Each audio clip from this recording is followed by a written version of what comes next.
नमस्कार। आप सुन रहे हैं द माइथोलॉजी रेडियो और आज के इस पॉडकास्ट में कथा उस स्थान की जहां महाभारत के युद्ध के बाद पांडवों ने भाइयों की हत्या से लगे पाप से मुक्ति पाई। उत्तराखंड के रुद्रप्रयाग जिले में स्थित श्री मद्धेश्वर मंदिर हिंदू धर्म के पंच केदारों में से दूसरा प्रमुख मंदिर है। समुद्र तल से लगभग 3,289 मीटर की ऊंचाई पर स्थित ये मंदिर प्राकृतिक सौंदर्य से भरपूर मंडल घाटी में है। यह न केवल एक तीर्थ स्थल है, बल्कि महाभारत के बाद की एक गहन आध्यात्मिक यात्रा का प्रतीक भी है। यहाँ पांडव अपने ही भाइयों की के हत्या के पाप से मुक्ति पाने के लिए भगवान शिव की शरण में गए थे। पौराणिक कथाओं के अनुसार महाभारत के युद्ध में पांडवों ने अपने कौरव भाइयों सहित कई परिजनों और महान योद्धाओं का वध किया। युद्ध में विजय के बाद भी उन्हें संतोष नहीं मिला, बल्कि उनके मन में ग्लानि और पाप बोध का घर कर गया। वे आत्म शांति और मोक्ष की तलाश में निकल पड़े और भगवान शिव से क्षमा मांगने का निश्चय किया।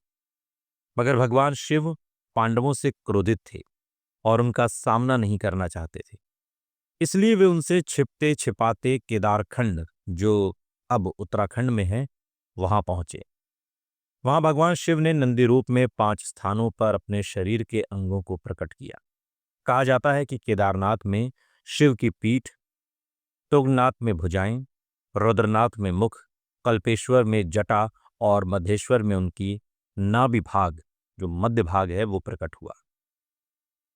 इन 5 स्थलों को आज पंच केदार के नाम से जाना जाता है।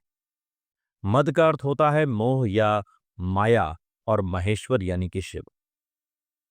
माना जाता है कि यहां शिव ने अपने मद रूप अर्थात शरीर के मध्य भाग को प्रकट किया था। ये मंदिर भगवान शिव को समर्पित है और यहां उनकी नाभि की पूजा होती है। पांडवों ने इसी स्थान पर मोह माया को त्याग कर अपने पापों का प्रायश्चित किया। मद्धेश्वर मंदिर की संरचना उत्तर भारतीय नागर शैली में बनी है और मुख्य गर्भगृह में शिवलिंग के रूप में भगवान शिव की पूजा की जाती है। ये एक छोटा मंदिर पार्वती और अर्धनारीश्वर को समर्पित है।